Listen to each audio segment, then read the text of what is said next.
Hello, everyone. Hi, Grandma. Hi, everybody. Slow Hi, to let Grandma. you in. I forgot I was the host. Keep track of that. Okay. Oh, Laura's on too. Actually, it's Jay. Oh, is it? I I think can't so. tell by the picture. Oh, there's two of them. No, it's Leslie and Laura. Okay. I can't read. Hey, would you That's lay a down? politically correct picture. Yeah. So, There he Donald, is. There we go. what's the name Hi, of your Jed. dog again? What's the question? What's the name of your dog, Donalyn? Oh, Oliver. Oliver. Yeah. Oliver has been not doing real well, but today he's a lot better. So I think Jesus answered my prayers. Oh, That's I- cool. Yeah, I'd made a vet appointment for him, which would be the second one tomorrow, but he's so much better. I think I'm going to cancel it. He's been coughing his full head off and coughing up all this mucusy garbage. But he's hardly coughed at all today. So I said, yes. I said, Good. Jesus touch you. Yeah, I prayed for you, didn't I? Okay. You can all see John back there. Hi, John. John. Hey, John. Oh, hello. Are we supposed to call him Papa John now? Uh, Grandpa Duck. Grandpa?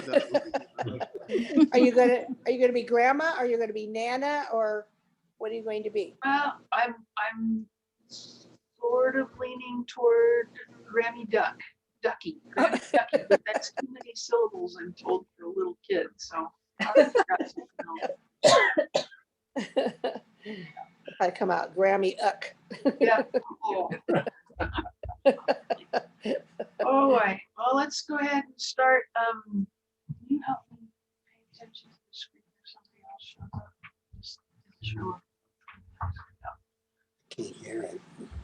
Okay. I want to start by saying, Or if you're interested in go a get 'em. good overview of books to read about different religions, this is a good one. This is an old version of it. That's not good because it's backwards, isn't it? World Faiths by Nagasone. This is an older copy. Because texts are what they are, they can be pretty pricey, but his is fairly reasonable as far as textbooks go. I think the last time I saw it online, it was like $35. So Pastor Devin says he has books in his library he would be willing to share with you on a loan basis, and I'm sure that might be of interest too. But that one is probably the most accessible of all the books I read, and it has pictures. So sometimes that helps too. Anybody have anything they want to raise from last week?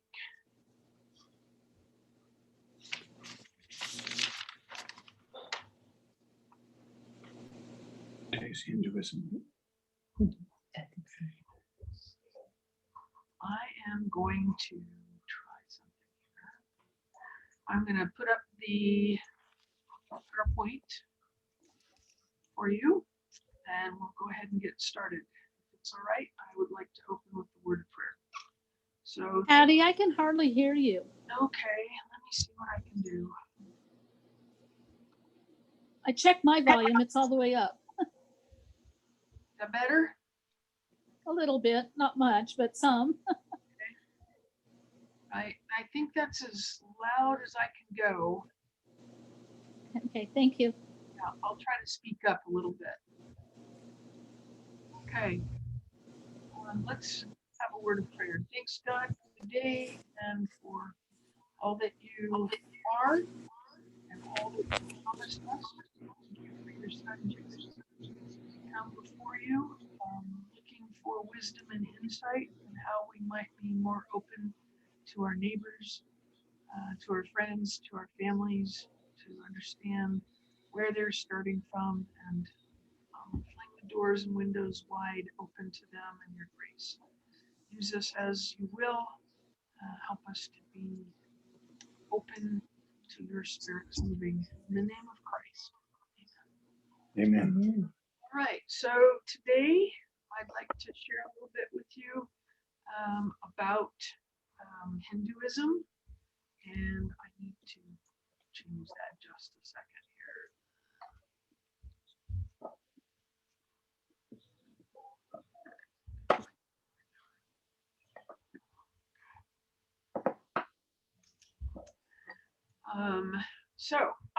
I sent some things to Pastor Devin to share with you as he could and would, and so they may help you. I'm not sure I'll get through all of this tonight, but I'm going to try to hit the high points. So some of these slides I might go through pretty quickly, and if you want me to back up, I'm glad to do that.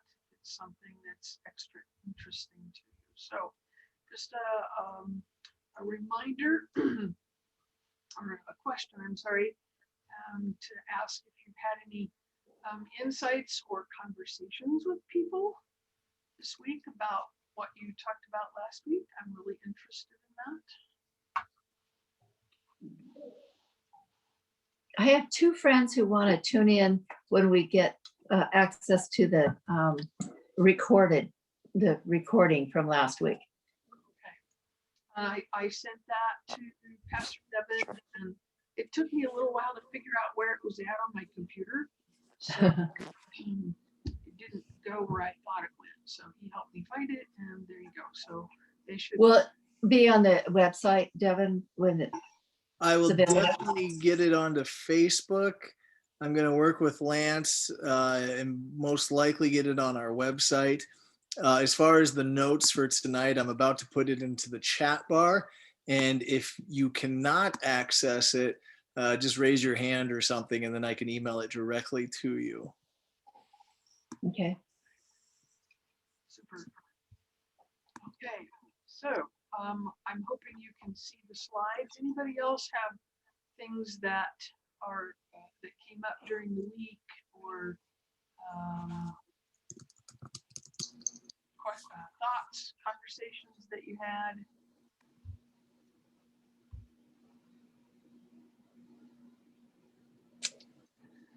Okay, we'll move right into the next part then, which is I need to ask you if the Lord's brought someone to mind that you should be praying for.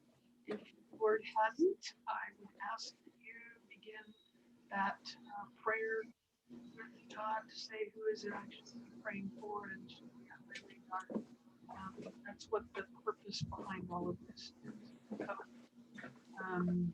I want to remind us again, I'm kind of anxious about the time, so I'm just going to zoom right ahead to remind you that our verse for all of this is to be mindful of 1 Peter 3:15. But in your hearts, revere Christ as Lord. Always be prepared to give an answer to everyone who asks you to give the reason for the hope that you have. But do this with gentleness and respect. Now that's the basis for our time together.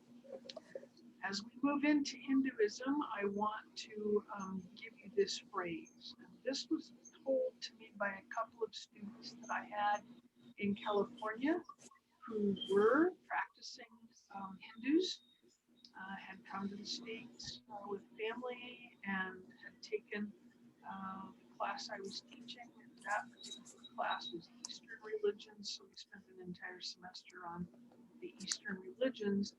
And they both told me that for them, they really felt like their religion was more caught than taught.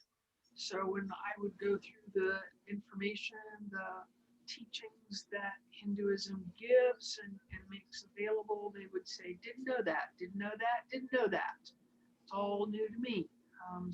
Some of it, some they had read, some they hadn't, but they still were very much practicing Hindus. They observed the holidays, the rituals, the worship, that sort of thing, but they couldn't tell you why or where they got it. it was a family thing that they did as family, and it just became something that was a part of that. At the same juncture, somewhere I was given this piece of information that was put out by the Hindu group that was local, and I'm going to see if I can get this there. You can't read this, but it's like a newspaper, and so let me talk with Susie. yeah, Pastor Devin if you want copies of it. And the front title says, "The truth is one, paths are many." And for Hinduism, that pretty much sums it up. You can be a Christian and a Hindu. In fact, one of my students brought some things from their family altar, and one of the things that was from the family altar was a picture of Jesus.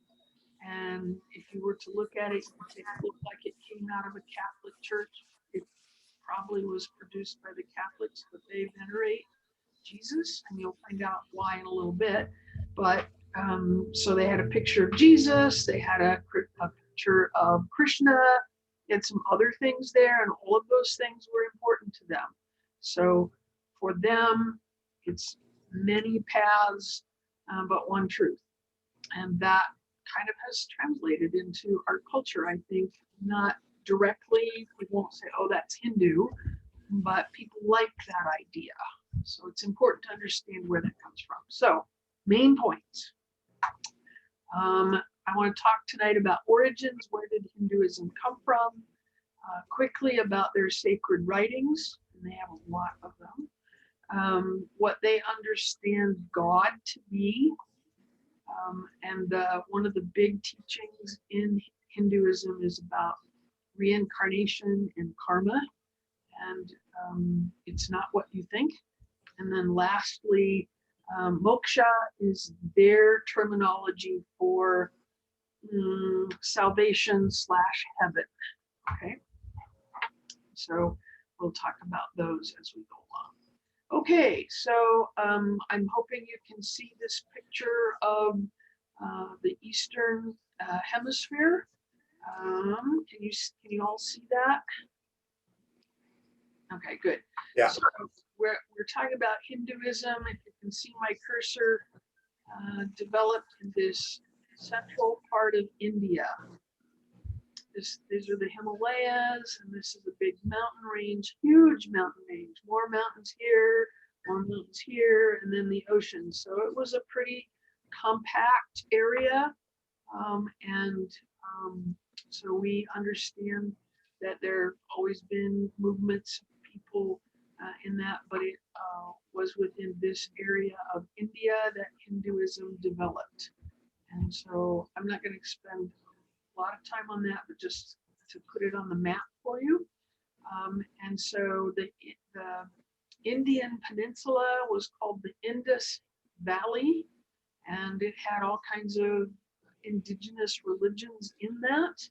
And as the Aryans came in from the north and the west over those mountains, they conquered those people in the valley, Indus Valley, and the absorption of different religions and ideas came into place, and we ended up with Hinduism that we see today. A part of what developed was also Jainism, which is the extremely austere, ascetic form of Hinduism. It's really its own religion. But when I say austere, I mean as they move down their devotion, their worship, they're trying to be the best they can be in the Jainist religion. If you were to go to India, you would immediately know them because they don't work, their heads are shaved, they beg, but most of them wear almost no clothing because they're trying to separate themselves from the world. So to be indifferent to hunger, to any of that kinds of physical reality is really important. So that's Jainism. And out of Hinduism also came the Buddhist religion, and we'll talk about that next. So these are all tied together, developing in India. All right. Generally speaking, the people in the Indus Valley felt that religion was important to keep everything on the right path. So doing things well, staying in harmony with the world was extremely important. And after the Aryan influx, society began to stratify, or we get the caste system based on the color of skin. And so this probably, a lot of scholars think this was due to the assertiveness of the invaders because they were light-skinned. And as they intermingled with the people that were in the valley, it would change their offsprings, the genetics behind that. And so it developed into what we understand as the caste system. There are 5 castes within Hinduism. It's legally, I should say, it's illegal by law, national law, but it's still very much practiced in India. It may be illegal, but people still kind of hang to this by religious practices. There's the Brahmin, and they're the power class.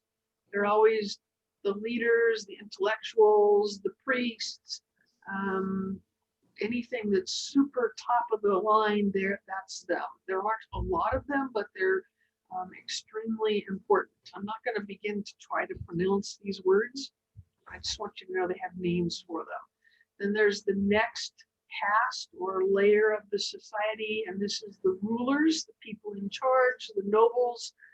They were responsible for administering the communities, the welfare of things, the country, and to make sure that they were protected from outsiders or from invasion. Then there's the tradespeople like farmers and merchants and skilled folks who produced a lot of the goods for the communities. That's the next caste. And then there were the people who served the people above them, the laborers, the servants, and they're a fairly large group of people, probably in India today. These 2 castes or 2 layers of society are the most of the people, the majority of the group. And then there are the untouchables, and they did all the nasty jobs.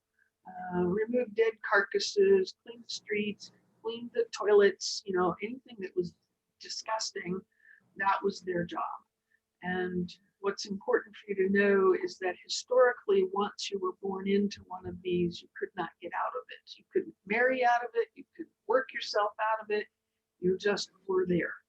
And it tends to be that way today. For example, the school that I'm going to for my doctoral work has a student. He's not there right now, partly because of this caste system. He left and he wanted to get an education so he could better reach his own people, the untouchables of this. He's from southern India.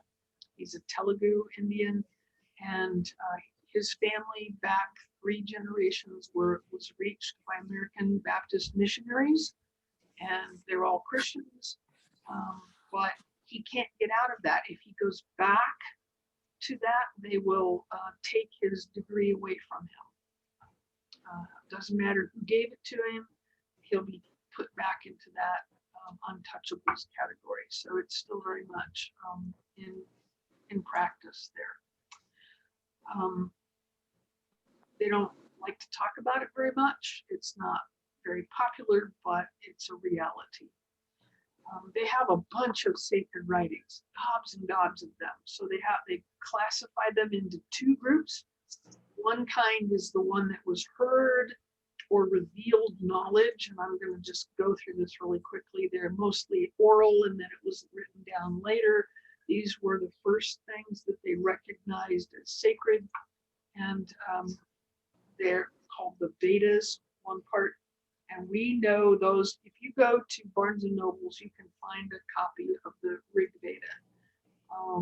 It's a very popular book. For Don't quote me Easter. on it, but I think I've got that one in my office if anybody wants to look at it. Most people, if they have any Hindu scriptures, it will be the Rig Veda. Sometimes they'll have the Upanishads. That's not as popular, but it is something that people who are into Eastern philosophy, Eastern religions will have that also.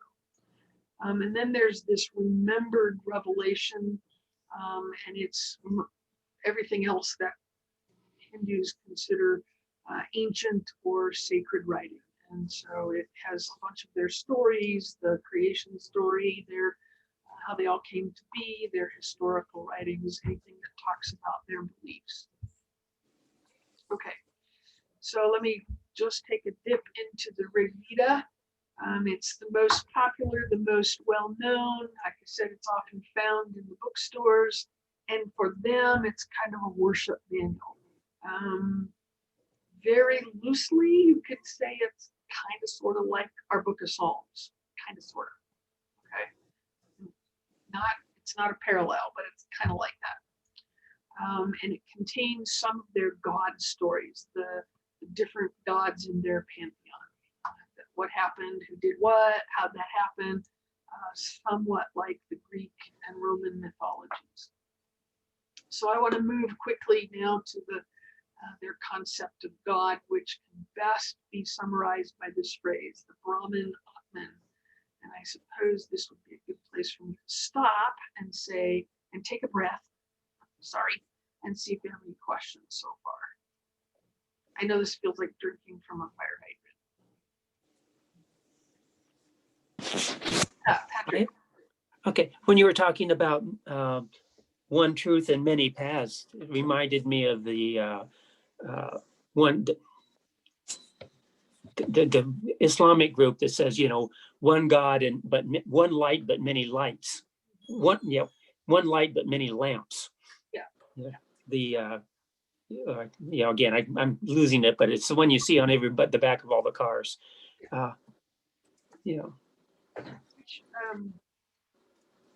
you know anything about the other religions, that's their way of folding in other beliefs. They don't have a problem with that, and I need to say that.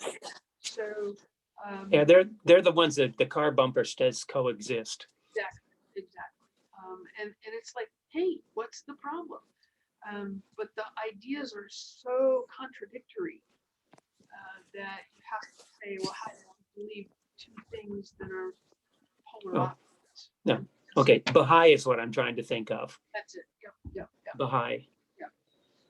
And that is sort of a modern movement out of the Middle East to try to make peace out of Jews and Arabs and Islams and the Palestinians and all of that. Okay. That sounds good on paper. It does.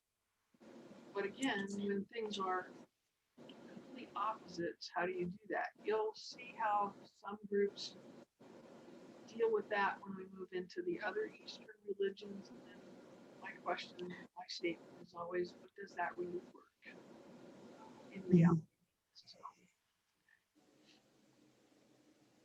Okay, another question. Sure. When you were talking about the sacred literatures and things, where we used to watch this program that was about the Mahabharata. I've heard of that.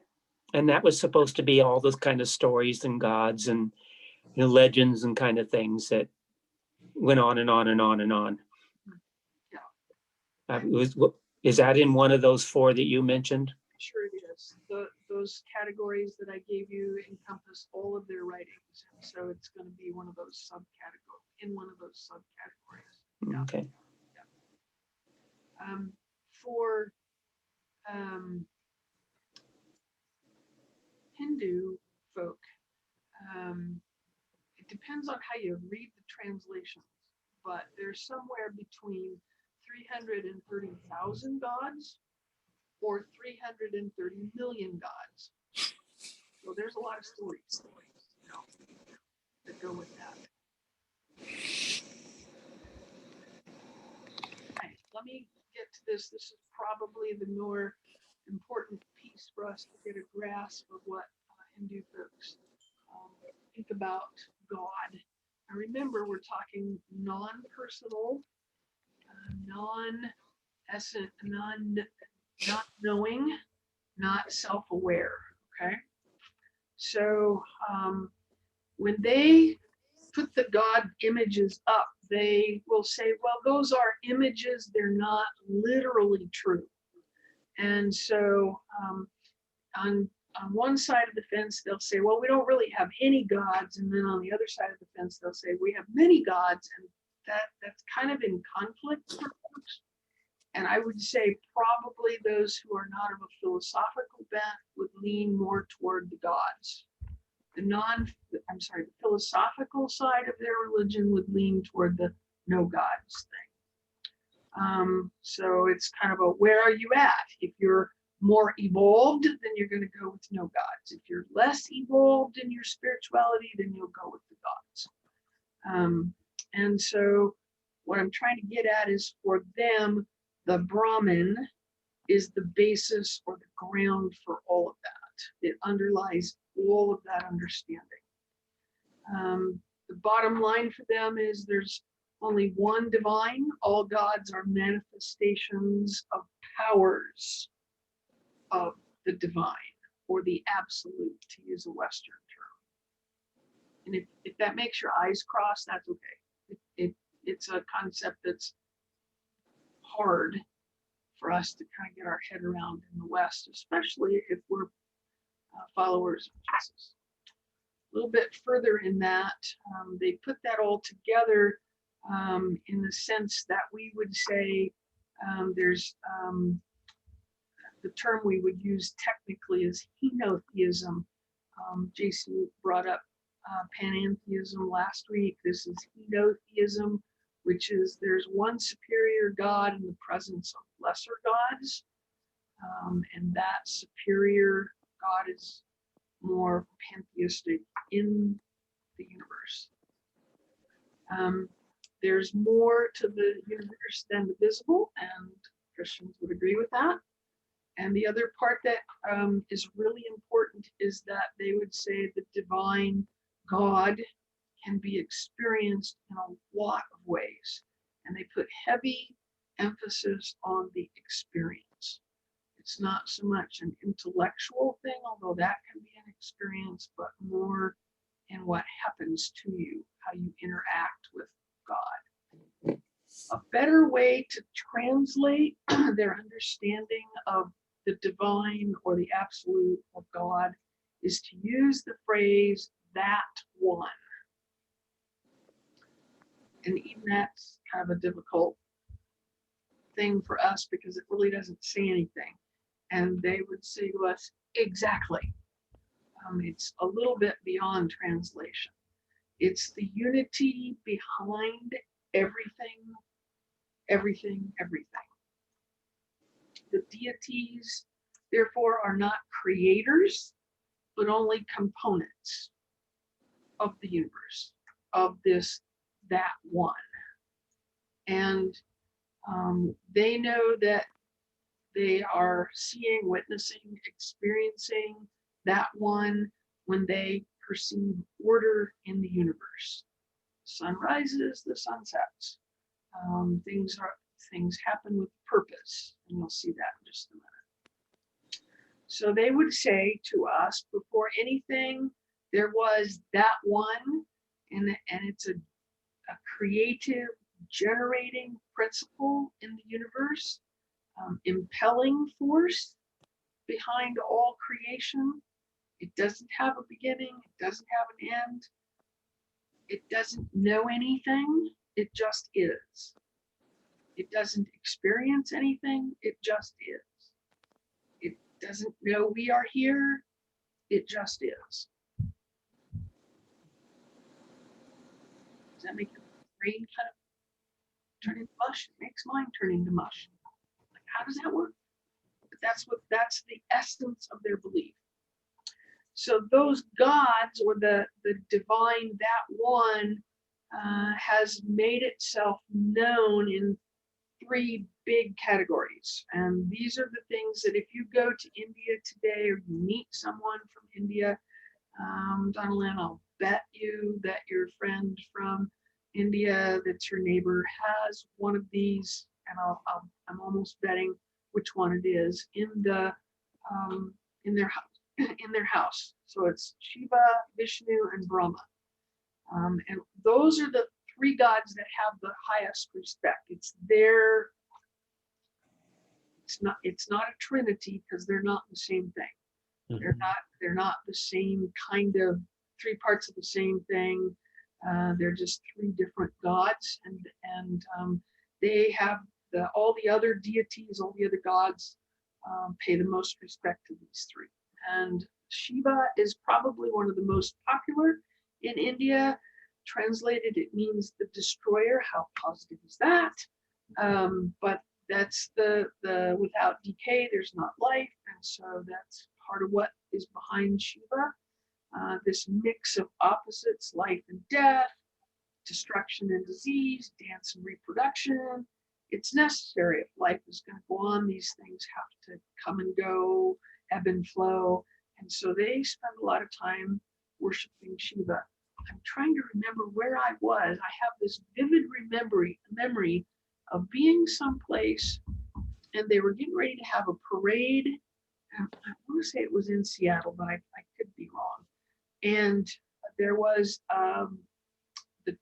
we would call it a church. I'm not sure how the temple of Shiva, and they had a float for the parade, and they were practicing their dances, and it was bright and it was colorful, and they were upbeat and they were happy and they were joyful, and the image on the float was just grotesque to me. It was like angry and that kind of thing, and they were just, it just was like this contrast, like couldn't get my head around. But they're very, very welcoming of people. Shiva has a consort to show that mix of opposites, and so they have these crazy things. They have human skulls on necklaces, and they have phallic symbols and reproductive organs, and it's a little hard for us to get our head around. This is a very popular image of Shiva. You may have seen this, and I'm betting, Donalyn, if you go to your friend's house, you might see something that looks like that.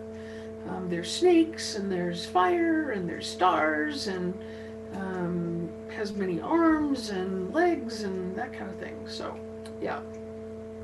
Then, well, it's way different than what we're used to. Yeah, for sure. Y'all notice what Shiva was standing on? We'll go back. A hula hoop. And a person of some sort down there. Yeah, there's this person.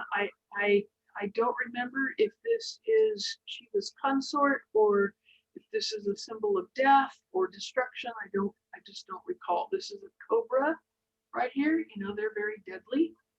And so there's,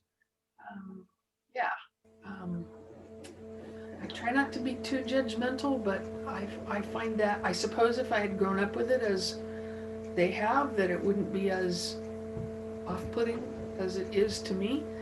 But this is something that they have come to embrace over hundreds and hundreds and hundreds of years.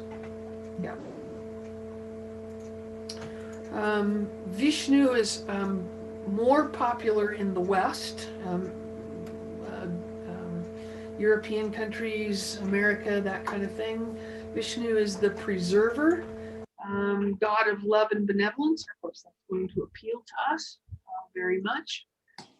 Vishnu has a lot of concern for people, and so Vishnu, because Vishnu is so concerned for people, has led him to appear in different forms, and this is a picture of Lord Vishnu, much more positive, a little more benign, bright colors, easygoing, laid back, not as off-putting. And for Vishnu, He's appeared in physical form as Krishna. Anybody remember the Beatles song? Hare Krishna. Hare Krishna. Yep, that's where they got it. It's they were very much into Eastern religions as a group, especially the longer they went. I don't know about Sir Paul these days, but in their 70s iteration, they were very much into that. Gautama is the given name for the Buddha, and they also believe that Vishnu some of them believe that Vishnu was Jesus. So it's monotheistic. Those who believe in Vishnu tend to focus on Vishnu, nobody else. And it's monotheistic in that sense that they push all the other ones aside. The oldest of these three is called Brahma, the creator. He's not worshipped nearly as much as the others, but they believe that nature and society came out of Brahma. Usually, I have a picture for you here in just a second, is an image with 4 faces riding on a white swan or a goose. And Brahma also has a consort. Here's a picture. And looking in all 4 directions. So there's nothing that escapes the gaze of Brahma. The other thing you need to know is when Hindu folks, they don't eat beef, they don't slaughter cows, and that's because they believe that the essence of Brahma is in all the cows. It's a sacred incarnation, reincarnation of Brahma, and so that's why they don't eat beef. And if you go to India, the cows can wander into your house and eat your lunch, and they just let it happen. They put flowers around their necks, and they put perfume on their hooves, and they're just kind of like big community pets. And when Hindu folks come to the United States and they are practicing Hindus, they're really stuck because we have beef in lots of stuff. And so they struggle to find beef-free things, although it's easier these days because vegetarianism is a lot more popular than it used to be. Help me out if you don't mind. I was also told, and you tell me if it's true or not, but with the reincarnation system, the cow is the last step before you would become the lowest in the caste system. Exactly. That's why they don't want to mess with cows. They don't want to keep people from being human, because you can't get to moksha without being human. You can't go from a bug to moksha. You can't go from a horse to moksha. You have to be human first, and we'll get to that in a second. But that's right, Pastor. Yeah. Okay, so what are we talking about in this? The deity, the divine. Well, again, it's called Brahman Atman, and all of their sacred writings kind of point back in this direction toward everything in the universe revolves around this concept, and humans have a place in that. Brahman is the side that means the absolute. It's behind all the changes in the universe. It's the static, not like electric static, but just the stasis of things. The other side of it is the Atman, which is the essence of Brahman in every person, everything, every living something has a little bit or a lot of the Atman in it. So you have some, it's the universal self in Western terminology. If you're going to dip into our psychology, the idea of self, but it's not, don't get too heavy on self because we don't want to go there. Brahman Atman is the same thing. The problem is that you and I as humans are messed up by our Maya, that is the illusion that creates separation. And the way I like to describe that is to say, if you're truly into this understanding, then you'll understand that there's really no difference between you and me. We're the same thing, not of the same, not just of the same essence, but we're really the same thing. And I don't know about you, but I find that a little hard to handle. I'm like, yeah, I don't want anybody to be like me. That would be a terrible thing. I have enough trouble being me. Why would somebody want to be me? That kind of understanding is what they are trying to get in practice. Their daily life is to get rid of that illusion that there's separation. So the Pandish huts will give ways to get over that separation. So what does that mean for you and me as people? Well, their understanding is that this body life that we have, this physical life, is just one chapter in the soul life, if you will. I don't mean like soul life that gets talked about in Black culture, but soul life as in you have one soul that transmigrates from time to place to thing to thing to thing. And so this is the life you and I have right now is one chapter. We'll get to that reincarnation thing.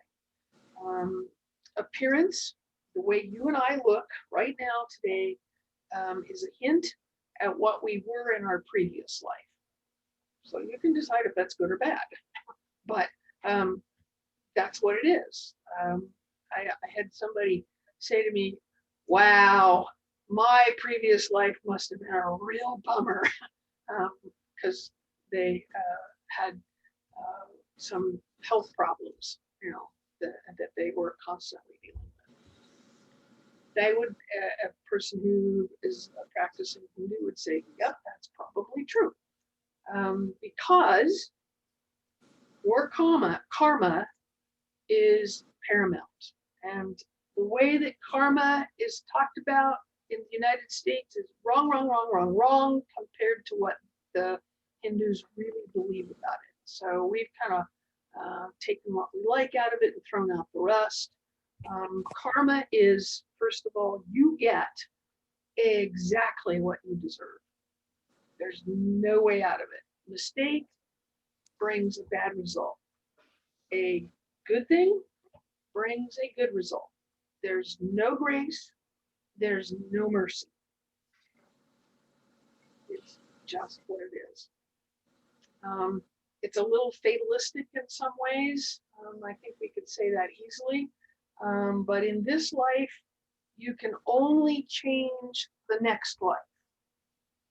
The karma is not for this life. That's the mistake that Western people in the United States or Europe make. Is we think, oh, well, that's your karma. That's because you did something really bad last week. No, that's because of something you did really bad in your previous life. Mm-hmm. That's why that bad thing happened to you. It's payback. Okay. The problem for Hindu folks is that they say karma doesn't end with this life because a person, I gotta change that build. A person is responsible for their own condition. I can't improve your karma, you can't improve mine. It doesn't end with this life, it goes on. A person can't change the past, the effects of the past, or any of that.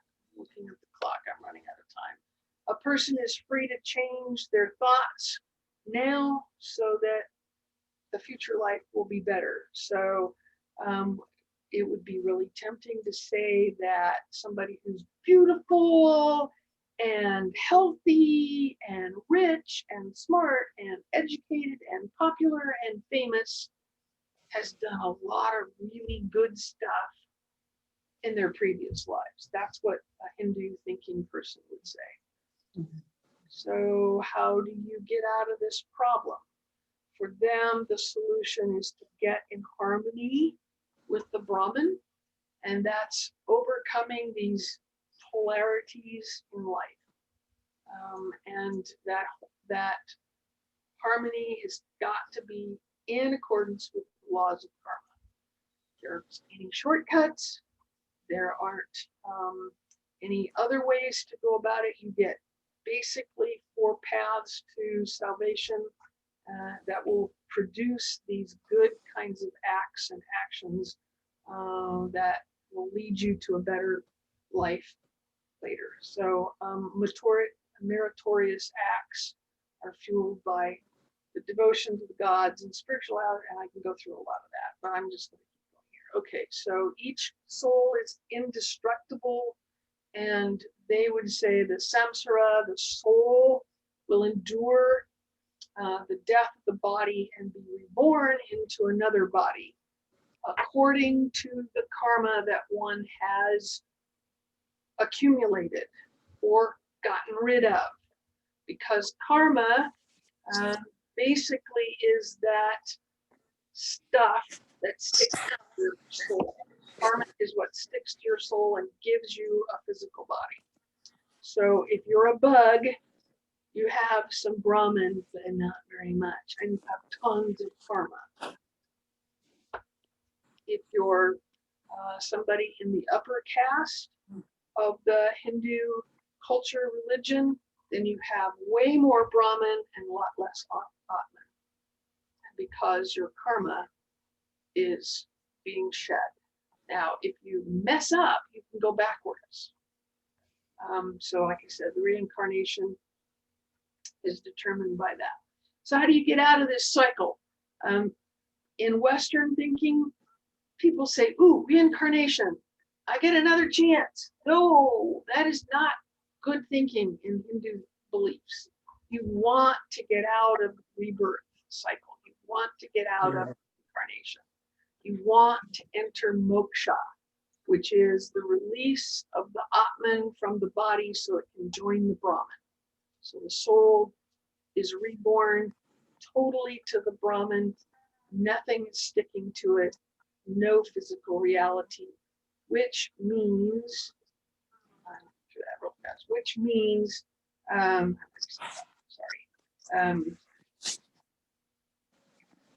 which means that when you've entered moksha, you're not aware anymore. You have been absorbed into the divine, into the Brahman, but you won't know it because you have no self-awareness, because the Brahman has no self-awareness. So self-awareness in itself is signaling that there's still karma stuck to your soul. So in essence, what they're saying is you get to heaven, but you don't know it. And that's a good thing, because this life is not fun for them, and they're understanding. Okay. I'm going to try to run through this last part really quick so that if you have questions, we can talk about those. Hinduism appeals to us because we have some erroneous understandings of it. The part of incarnation that says you get a second chance, that sounds wonderful, but that's really not good. If you've been reincarnated, that means that you messed up in the last life, and you got to do it again and get rid of it. The part of karma that emphasizes cause, effects, or just desserts or consequences, we like that, but we don't particularly like the fact that that's it. You can't change it. If you deserve X, you will get X. If you deserve Y, you will get Y. You can't get out of it. So we like when it's in our favor, but when it's a bad thing, we don't like that. The consequences are bad, we try to run away from that. We also like that there could be one more path besides the one that somebody's trying to push on us. And so that appeals to people who are drawn to Hinduism. So that's what comes after in my slides is kind of the extras, and I didn't think I would get there, so we'll save that for another point in time. I'm going to stop the share here and see if you have questions.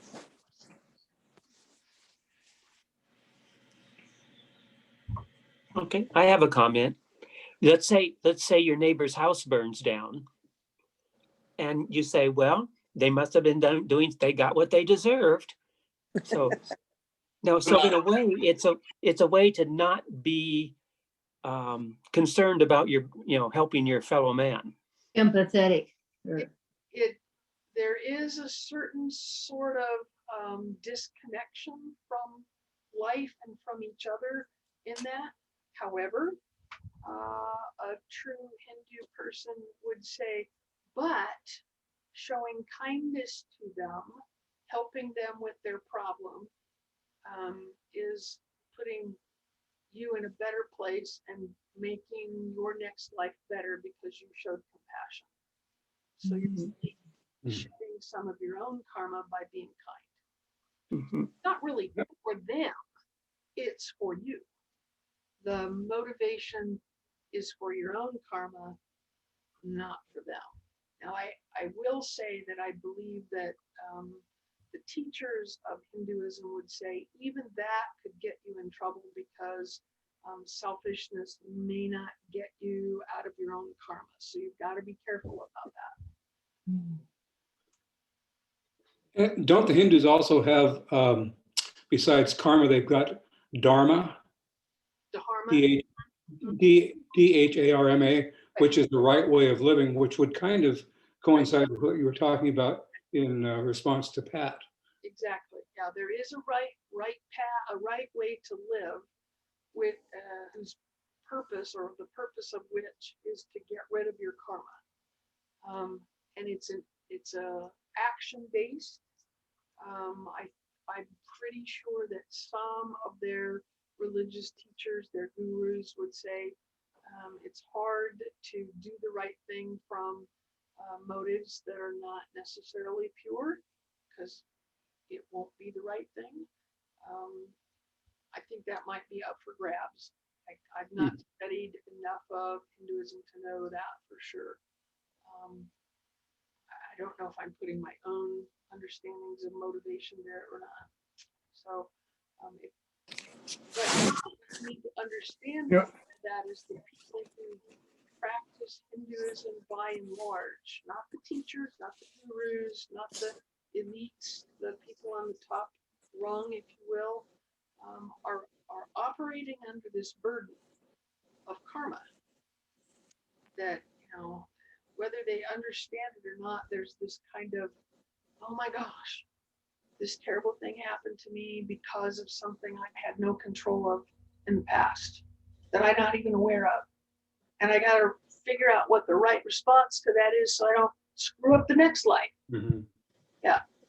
I mean, I find that just to be totally depressing.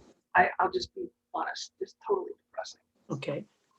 I can talk about what they believe and what in our laws got sideways, because I used to work legalization when I worked immigration. And we would have somebody who had a police record because he loaned his car to his friend, and the friend used the car to run drugs. And I'm talking to the guy, he says, I'm not responsible for that. By loaning my car, I did a good thing. What he did with it is up to him. And trying to get across the idea that in the United States, we have what we call criminal felicitation, or whatever that word is, facilitation, criminal facilitation. And they don't even think of it as being criminal felicitation. Right. And they don't even know why they're being punished by the law. Exactly. It's not part of their thinking. Right. One of the other interesting asides from that is, we think of sex, various organizations in our country being aside from Christianity. I think in India, there's literally thousands, if not tens of thousands of those things. And Patty used the word guru. I did business with the Bhagwan Sri Rajneesh in Oregon. And the library they had in Antelope, Oregon was as big as a country store full of his writings. And they are all based in the fundamental Hindu multi-philosophies, but it allowed that concept that you've taught us tonight allowed all of these gurus that had some, dissenting thought or an aside thought based on the actually the authority they're given to go out in all these directions with multiple gods. And I know in Oregon, the Bhagwan, he was treated as a god on earth. And I found that even, in doing bit, I found it really distasteful. It was hard to comprehend that this mass of people would look at a person like that. And it happens in California, it happens a lot of places in this country. These guys come from India and they get incredible amounts of money with their Eastern philosophy, because it's kind of couched in live and let live and anything goes. And so they just kind of rubber stamp some of the stuff that these people would like to do. I mean, that's just an aside, but I think that the fundamentals of Hinduism explain how all this could happen.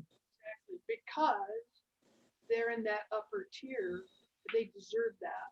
They've reached that, they've shed their karma. Yeah. Their sense of conscience is way different than ours. Good and bad takes on a different understanding for them.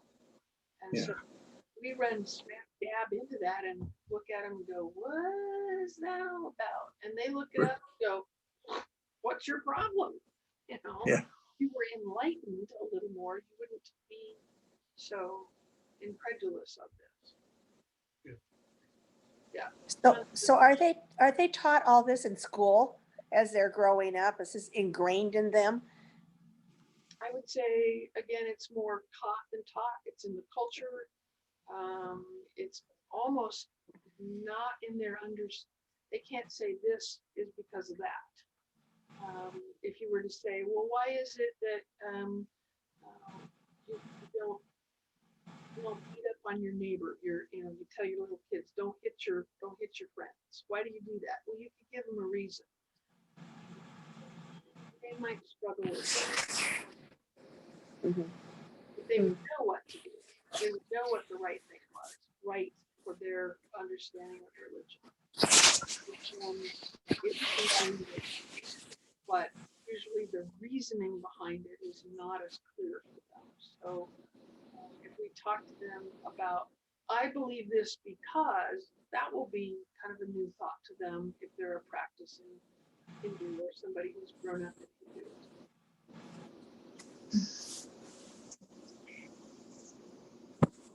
This is totally off the wall, talking about Shiva, the destroyer. And I don't remember it, but I remember reading that back in New Mexico, when they dropped the atomic bomb, Oppenheimer said, "Now I am become death, the destroyer of worlds." And that's a reference to Shiva, and it comes from the Bhagavad Gita. Right. So it's kind of, it's in our history, kind of a tip to her or him or whatever it is. Yeah, I mean, in some regards, it has influenced some of our thinking. I mentioned last time about the Force in Star Wars and some of these other ideas out of Eastern Exactly. that are in our popular movies and books and that sort of thing. One question here is, would the caste system help dictate how enlightened someone was? No gods or many gods, and I would say, yeah, it would, because you would understand that if you're in the lower caste, you're going to need some help, and the gods are there to help you out of your current level, if you will, or your current place in society. And so, yeah, it would make that important, so that you get hooked up with somebody who could help you get out of the untouchable realm or out of the servant realm. Patrick. Okay, if you remember back a few years, it hit the press and all the news and the GoFundMe pages about a baby that was born in India with multiple arms, multiple defects, and multiple legs and feet. And all the international organizations were running forward to say, we can fix all this by this surgery and that surgery and whatever else. And the parents said no, because apparently this baby was born looking like one of the gods. and was going to die and not have to go all the way through life to start over again. And they saw this as, wow, we just gave birth to a baby who's skipping a step. We must have done something good too. And here's the whole world's, medical community trying to get in there and fix this stuff. And the parents said, no, we're going to let her die. That's, And people were just going crazy trying to understand that. that's a prime example of where those two understandings of God and religion and salvation and our place as humans and what we are and what we aren't clash. I mean, totally clash. And then the question is, what do you do? Do you force your values on them? Do you get to force their values on this helpless child? It's a sticky wicket. Mm-hmm. See, most of my experience has been with the Sikh community. Yes. Yeah. And they really believe that God does not make mistakes. I mean, so if a person is born with birth defects, that is the will of God for a reason. And even if it's medically possible to fix it, they won't. And this goes to simple things like even, if your teeth need straightening, they won't do it. Just fixing things would mean that you were saying that God didn't know what God was doing. And part of that is that their concept of evil is not driven by, we see evil as a choice, and they see it as a result or an effect. Mm-hmm. Do Christian Scientists fall in that thing you were talking about with the Sikh community? Denying medical attention to people who are sick because it's God's will. It looks the same on the outside, but it's for an entirely different reason. They believe that those things happen probably because of evil, but they're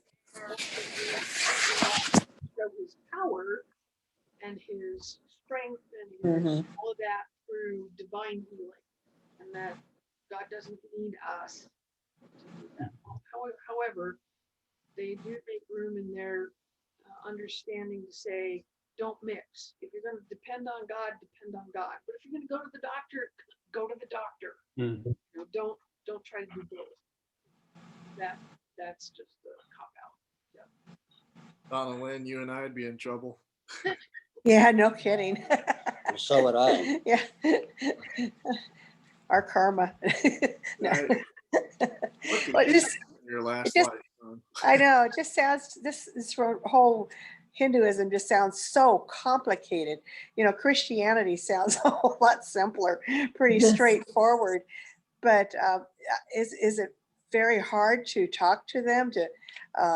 You don't hear too much about people being Hindus and being converted to Christianity. I know it happens, but I don't know how many missionaries actually go into India. I know that there were the what was the people that started the hospital over there in Calcutta?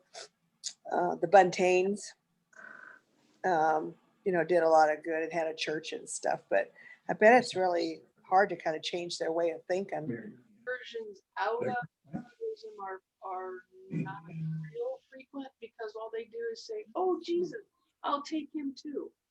Practicing and believing what they believe and just hang on. You can take Jesus to do that as well. And there's what we would understand as a conversion is harder for them because they've been taught to believe, hey, the more the merrier. I don't mean to be flip about it. They see that as something they've done for thousands of years just to survive as a culture. Instead of being overrun, they've just absorbed everything. But I'm not saying it can't happen. It does happen. It's just, if you have a friend who's Hindu, it's a longer process for them, except for the intervention of God. To understand that you have to choose one is a foreign concept. It's hard to hear you, Patty. I'm sorry. It- To choose Jesus for a Hindu person is a foreign concept because they've been all their lives been taught to just, if that's a good idea, fold it into what you already have. That's a good idea. One more God. Yeah. Yeah. And the way I've been, the folks that I've had in my classes that were Hindu have said to me, we like Jesus because of all of the gods out there. He's the one that makes the most sense for ethics, for morals. So they just add him in. And it goes back to the dharma thing that JC was talking about. It's a better way to live, which helps you get rid of your karma. So the next life is, a step up. That piece of geography that you showed us, where India is, but if memory serves me, they have one of the highest population densities per square mile of any place on earth. Yeah. And it'd be interesting to compare, their philosophy of live and let live probably allows them to put up with that. Of course, they might not know any different. My brother in his computer company hired 3 guys from India as computer programmers 30 years ago. And they were really interesting guys, and they were sharp, and they did a heck of a job. And they were tickled to death to be in Portland, Oregon. I wish I'd visited with them more. But I think one of them made the comment that they thought Christianity was kind of complicated because Hinduism, more than studying, like Donald Lynn was bringing up, it's complicated, and it is. But their attitude about it is pretty simple. They are where they are. Whatever caste they're in, that's who they are. That's what they are.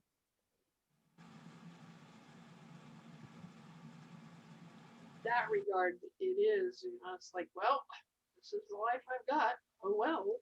And Yeah. Again, I'm not trying to be flip, but Yeah. it's a certain angst out of, be better, be better, be better.